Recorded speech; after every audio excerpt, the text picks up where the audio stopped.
You want to solve these issues at the root and make them go away forever, because there's always going to be more issues coming. There's always going to be more things to fix, more things to improve, more things to solve. So if you don't solve these issues at the root, the chaos is just going to continue.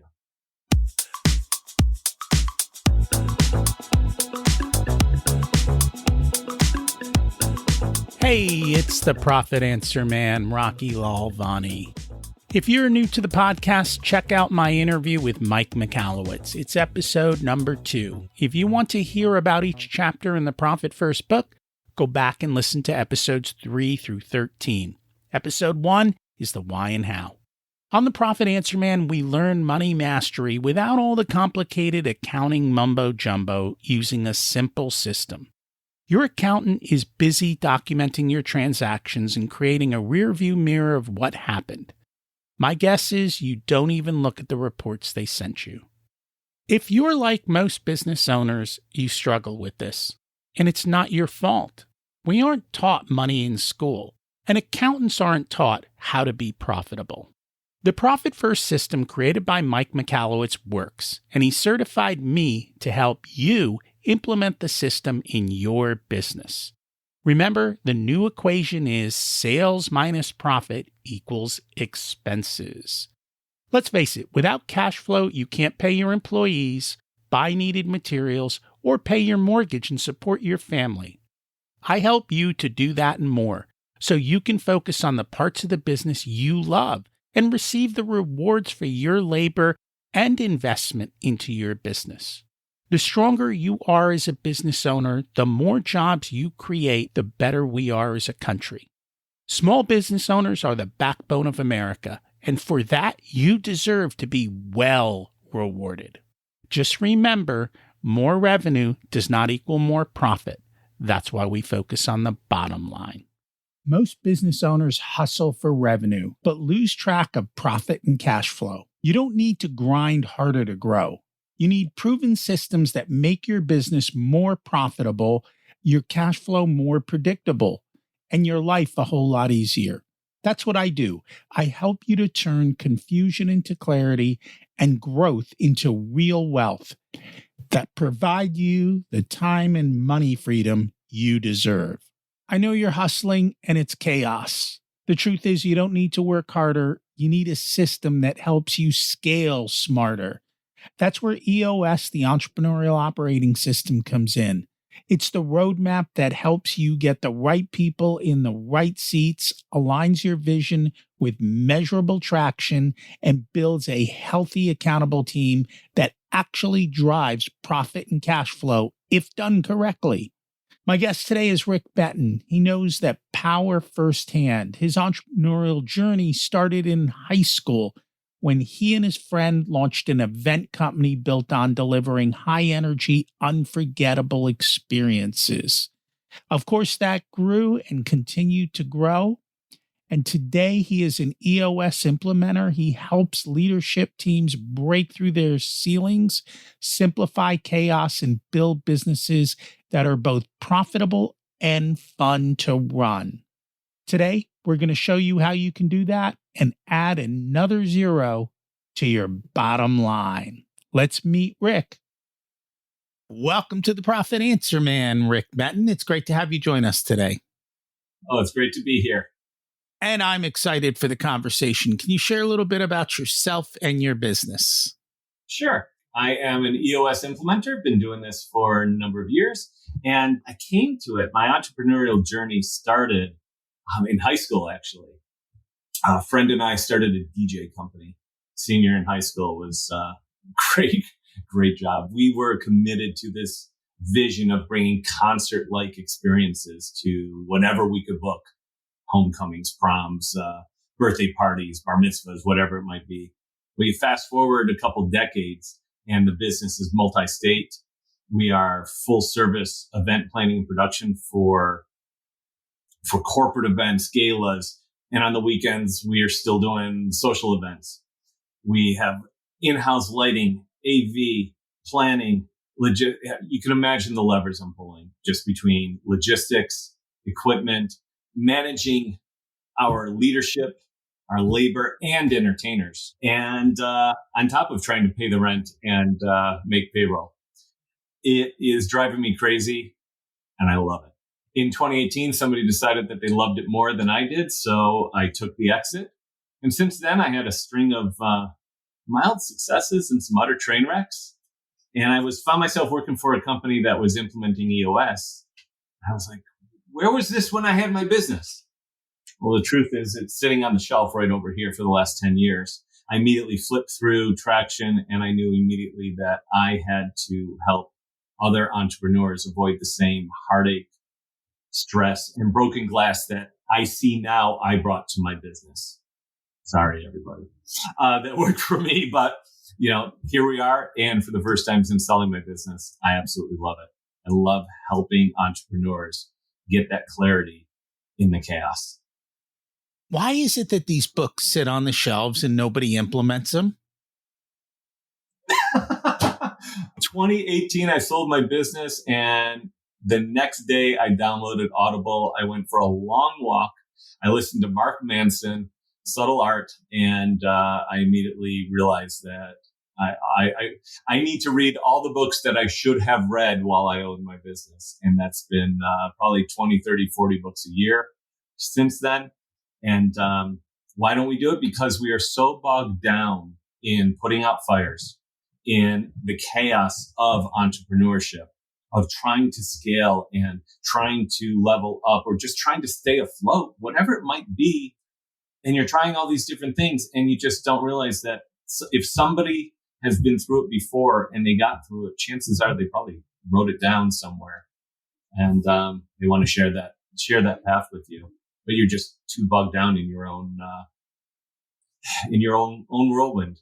After reading all those books, were they ahas throughout the whole thing? Were you constantly upset at yourself for I don't think it's upset at myself. I think that there's always an aha in a book. There's always something that you can always draw back on. And there's always something that's going to connect with you. I just finished, and I was given it a couple years ago, Ben Hardy's Be Your Future Self Now. And it's one of those that just aligns with the EOS process about being able to see where you want to be and how do you work yourself back to becoming that. What are the steps and what does it take? And I wrote this one down, and just by coincidence, which one do I want to pull? Geez, there's a lot here. Without guides and directions, we wander in circles. And this was an interesting study he referenced. There was a study where you drop people in a forest on a cloudy day where they can't have the sun, and you say, walk this way. This is where you need to go. They end up walking in a circle. It's mind-boggling. And then you realize that so many times in a business, we don't know what we're doing. We're great at our craft. We're great at our service. We might not be great at running a business, and you end up hitting that ceiling and going in circles. And it was just go Google this study. It's fascinating. All you need is a little direction. You need the sun to point you in so you can guide. But if it's cloudy, it's freaky what we end up doing as human beings. It is freaky, isn't it? When we don't have a roadmap or a way to look at that, then yes, we are going to get ourselves in trouble. Right. And that's where, I look at EOS. I look at what I get to do now. Lean on not only all the mistakes that I've made along the years and what I've learned from them. I've always said, Billy Joel, you learn more from your accidents than anything you can learn in school. And you get to help people with a proven system of simple tools that it's not easy to implement, but it's definitely the most impactful thing that most companies ever do. It is. And honestly, that's one of the reasons that I aim to read multiple books a month. But more important for me, it's so that when I've got clients and they've got a problem, I'm like, oh, I have the solution for you. And I can point to the book and sometimes write to a chapter and say, just go listen to this. Right. Because this will give you enough thought that you realize, oh, there's a better way to do this. And how do I go do that? And that's kind of the key. And I'd rather learn from other people's mistakes than mine. I'm just that way. I find that that's weird because most people like to make their own mistakes or they like to follow people who've made lots of mistakes because they learned how to fix that one mistake. Right. But they're not necessarily good at the rest of the mistakes. They seem to forget that there's going to make a bunch more. And so be careful who you follow and who you learn from. There's a line that we tell our clients with when we turn to issue solving and IDS. It's, you want to solve these issues at the root and make them go away forever, because there's always going to be more issues coming. There's always going to be more things to fix, more things to improve, more things to solve. So if you don't solve these issues at the root, the chaos is just going to continue. Find is most people prefer Band-Aids. Let's just cover up the problem. Let's throw money at it. Let's, ignore it. You know what? I was debating on this list, which the nugget that I took down from that book. The second one that I almost said initially was from Ben Hardy again. The more passionate you are about a goal driving towards a desired future, the weaker past traumas become in holding you back. So this one here, we lean on our past traumas because they're comfortable. They're known. It's part of our ego of who we are. And our ego is designed to keep us where we are, to keep the status quo. But the more passionate you are about a goal in the future goal has the power to pull you towards it with so much excitement and passion that the past traumas, they can become irrelevant when you get so motivated, focused on that future goal. And that's something that I really took away thinking back. Okay, I sat there. Yeah, I created a lot of trauma and heartache and broken glass in my business. Where do I want to go? You know what? I want to help people avoid that. I want to work with future entrepreneurs. I love this EOS. That's pulling me further towards where I want to go than the past trauma is holding me back. It is. It's funny because I also finished Shine, which is Gino's other book, which is all about past traumas and how they drive us forward. The good news is Darren Hardy's latest book, which is on scaling, I think you can get the Audible for free on his website. Like you don't even have to pay for it. I really enjoyed that. What he talked about, and one of the biggest takeaways from that was you have to set your floor. And what he means by your floor is anything below your floor you don't do. So for a lot of people, it might be reading emails. It might be bookkeeping. It might be, if you're a plumber, being in the field. Those are all things below your floor. If you want to scale, you've got to learn what you can say no to, and that's a big part of it. So again, lots of ideas for people to think about and implement. There's a great line that I heard recently about where that floor is, and everything below it is your foundation. If you don't want to be a plumber in the field anymore, you know how to do it. You've done it. You've been there. Now you're helping other people grow from that. And when you're faced with a challenge, when you have a downturn, when you are suffering from something that's affecting you, you don't hit rock bottom. You never hit rock bottom. You hit whatever that foundation is. You hit rock foundation. And when you're down and things are tough, you have to remember, wait a minute, I've done all this. I don't need to go back to working on the pipes. I've built an infrastructure where I know I can have people doing that. I have built experience where I know that this is where I want to operate now. I don't need to be below that foundation, but I always have that foundation to lean on. I'm not where I was at the beginning. I have a foundation. We don't hit rock bottom. We hit rock foundation, and we build upon everything that we've gone. And building on that floor is crucial. And I think that's why I love EOS, because EOS helps you to put the right people in the right seats and get yourself out of the business into managing the business and overseeing it and making sure everyone else is doing what they are doing and you not being the center of every problem and so forth. What have you found?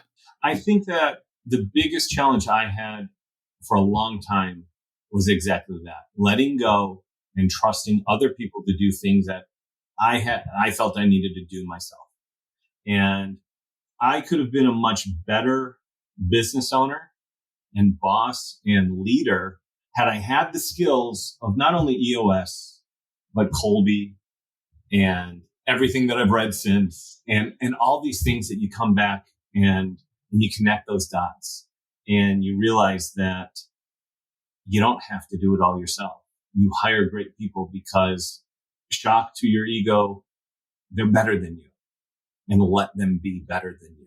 That's what I love about EOS when we break down that accountability chart, where we define those roles and we actually limit the visionary to just doing the things that visionaries do best. Big picture relationships and big picture problem solving and culture and research and development on a high level, 30,000 foot level. They love going to the trade shows, to the conferences, to learning new things. They don't like getting into the weeds. I used to beat myself up about the tiny little details that I wasn't that good at. And I didn't have permission to not be good at them from myself. Well, that's Ben Hardy's other book. Is that it's not that one. Who Not How. Like, it's around here somewhere. Who can do this instead of how do I do this? And put somebody else in the seat. And, it's funny because when it comes to business ownership, I know that the part I love best is being in the spreadsheets. And so understanding the numbers. And so that's the part I didn't realize this until very late, but I would say 95% or plus of business owners hate doing that. And I'm like, well, just put me in that seat and we'll make sure you're profitable. I'll tell you what needs to be done from the financial, and then you can go do it and have fun, and you don't have to worry about it anymore. And that's the other reason I like to partner with EOS, because I think the one piece missing in EOS is a good financial dashboard. And that's kind of what we bring to it. We have our cash flow drivers and we have our scorecards. But we don't get into the advising and the consulting side of it. We are not consultants. Any EOS implementer that believes that they know, we don't. It's not even a thing. We don't believe that we know more about your business than the clients do. And we're not going to make suggestions. We believe that the answers are in the room. And for something specific like running your books, managing your books, squeezing profit out, where to invest, that's just not our area. And we respect the people that do that and respect the people that do that best. If you don't have a great CFO, go find one. Go find a fractional. Find somebody that helps you in that finance seat, because it is one of those three functions of a business that's crucial. And you have to be strong in that finance seat.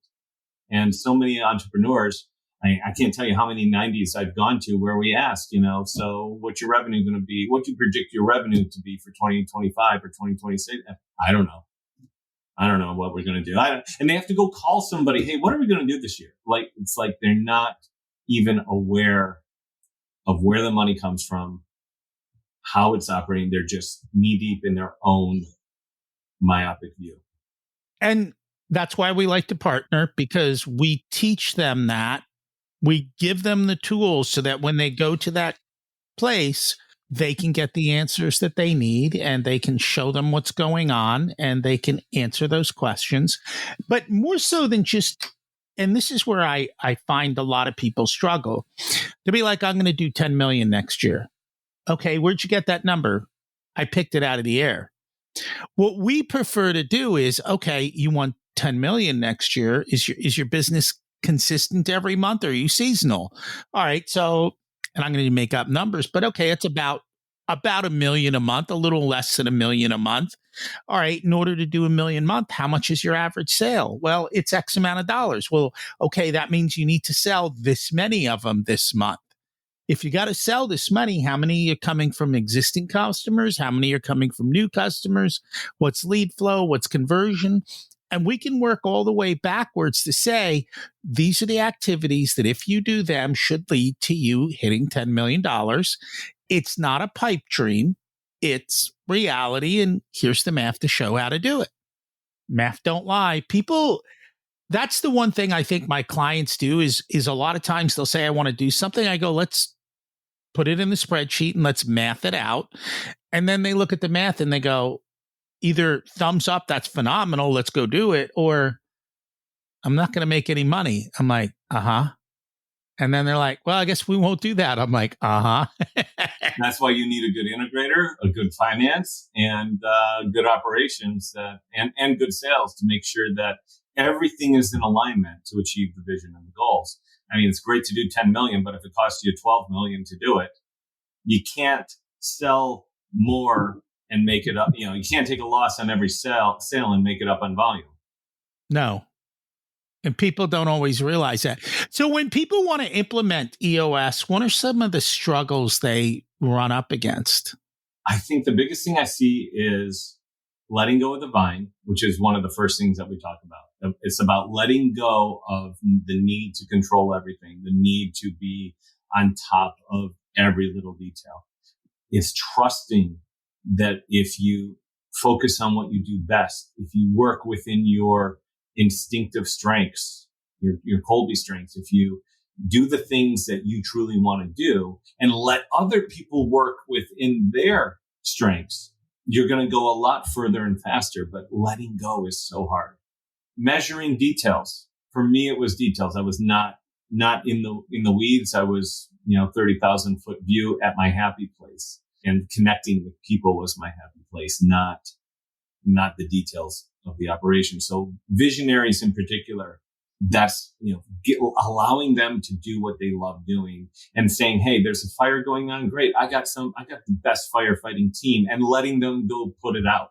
So that's one of the tough things, getting the right people in the right seat, using the tools and the hard conversations that somebody who's been with you, who got us here, isn't going to get us there. Our culture is changing. Our goals are changing. I had an experience where somebody, I was moving in this direction and they didn't want to go along for the ride. Or they couldn't go along for whatever reason. It wasn't working anymore. Letting that person go who's been with you for years, I don't think they ever understood that I probably shed more tears over it than they did. And it's tough.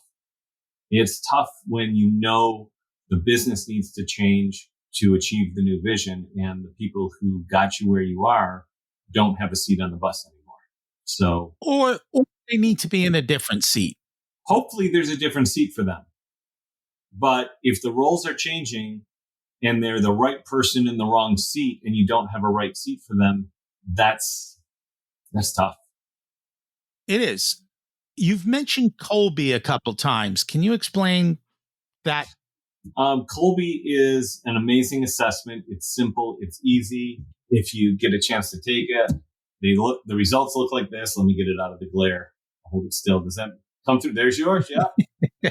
And what it measures is how you instinctively do things when free to be yourself. So the analogy I like to share is, picture a bunch of 5-year-olds, 6-year-olds, and you have a room, say this size, full of toys. And you tell the kids, go build the fort.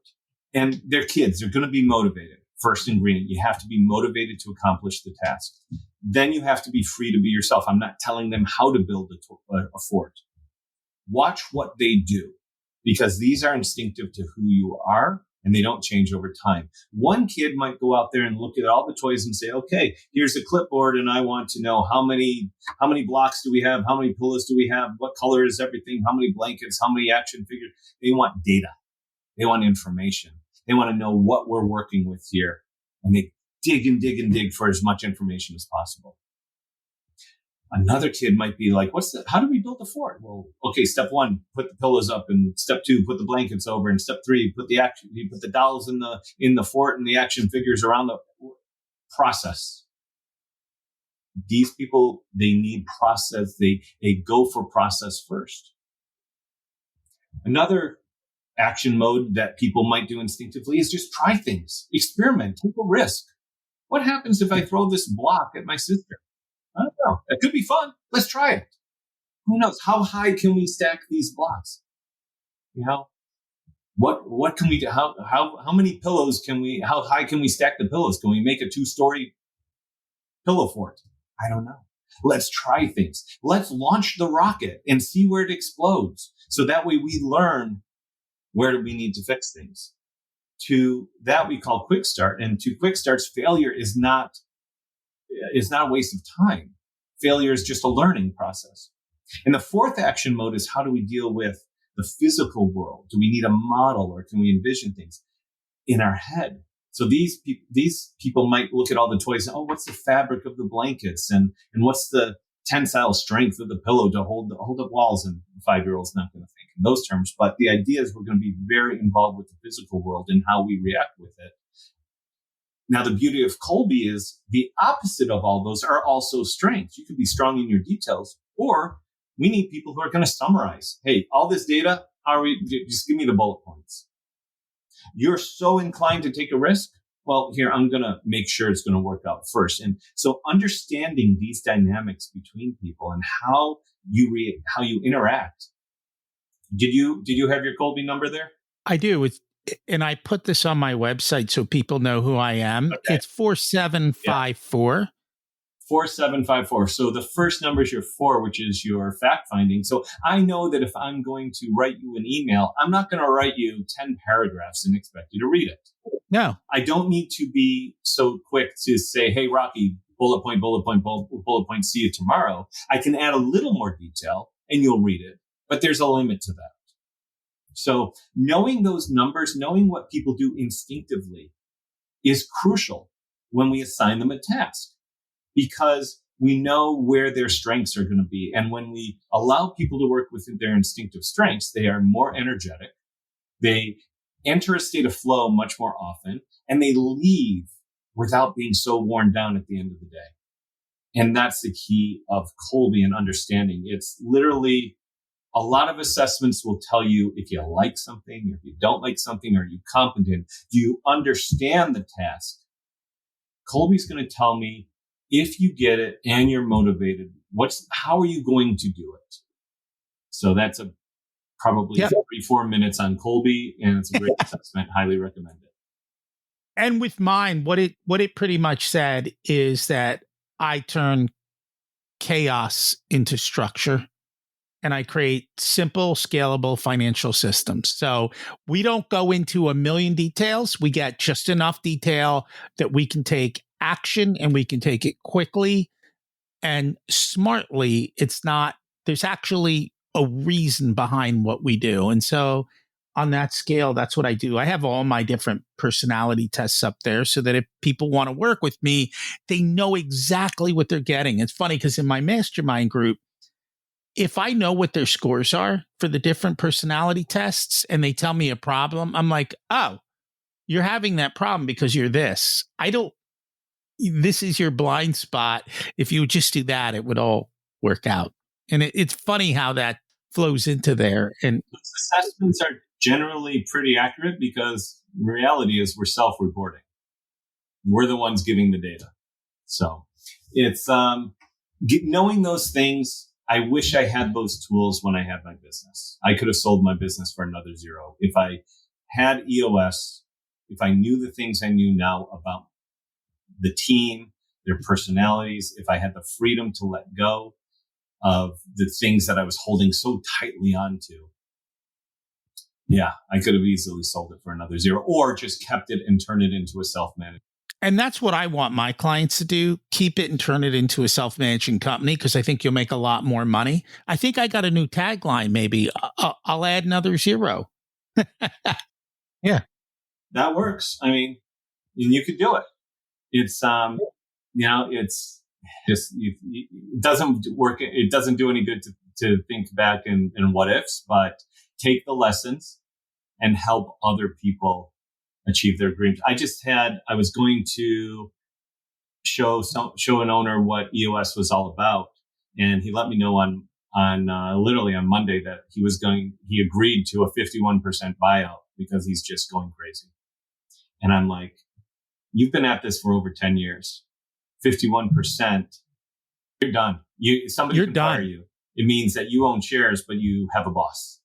And So Yeah. You think it's hopefully bad later now? on. Just wait. No, that's what it is. One of the things I love about EOS is that they have scorecards. But one of the things that I struggle with the EOS is if we're not working with their people, their scorecards don't always add up to their profit and their cash flow goals and their outcomes. And so while they measure well, they don't always measure the right thing. You know, a classic example is they'll measure revenue, which is wonderful, but I would rather measure gross profit, you know, for a lot of businesses, or there might be something else in that particular business financially that would be a better measurement. And so that's one of the things that I find. And even when they do measure revenue, they haven't updated their scorecards from 3 years ago when they built them. I'm like, everyone's hitting their goals except you, the owner. And you wonder why. It's because your cards don't add up. It's if you want a good scorecard, it should be as future looking as possible. The scorecard should tell us what's coming, not what's been. And we like to say the windshield is only taken up 5% by the rearview mirror. Look in the rearview mirror, see what we've done, see what's behind you, learn from it, but keep focused on where we're going. Revenue tells us what we did last month. How many phone calls do you have? How many outreach calls? How many past clients have you updated or gotten in touch with? What's your sales process and how are you on your account there? The other thing that's crucial in your scorecard is making sure that everybody in your company has a number that is tied to what their role is in helping you achieve your vision. It doesn't matter if you're the janitor or if you're the founder, everybody pitches in. It's that story of when Johnson went to Cape Canaveral before the Apollo launches. And he talked to one of the janitors and was saying, "What are you doing here?" And he's like, "I'm helping put a man on the moon." Everybody on your team should have a crucial role in helping you achieve their vision, achieve the company vision. Otherwise, why are they there? And when you let them know exactly what their role is, that buys engagement, that buys motivation, that provides a path forward for them. Where if I do this, then I can eventually help build this, and then I could build that. And it shows them how the system works, how all the pieces of the watch interface to tell the time. So the scorecard needs to make sure that it accurately reports where we are quickly, 5 to 15 numbers, glance at it, what's happening next, use it to predict what our rocks are going to be. It all comes down to the data. What is the rocks for this company that we need to achieve for next quarter in order to get us closer to our goal? Where are we off track? Where are we on track? And don't be afraid to update it. Past rocks or past measurables on your scorecard don't mean that is accurate for today. No, and people think this stuff is difficult. It's actually pretty easy, and the business owner doesn't need to update it. They have people who everybody owns their own part of the scorecard, and then all you have to do is go, "Hey, are you on track, off track?" "Oh, you're off track? Okay. Right. It's been a week. Let's let it be. How are you this week? You're off track again. All right. Is there a problem that you need our help? What can we do to brainstorm to help you get back on track? What are the things that need to happen to make that achievable?" There's a lot of companies that go on monthly reporting, and that's great. But it's not great. It's too far. Because if there's an issue in that scorecard when your sales numbers or your outreach or whatever you're measuring, do you want 12 opportunities to correct it, or do you want 52 opportunities to correct it? Weekly, find a way to report weekly. And if you're 95% this week and you're off track, okay. If you're 95% again next week, you might want to take a look at it. If you're 3 weeks in a row at 95%, you definitely want to know that and get on why and get into it, because 1 time is a fluke, 3 times is a system.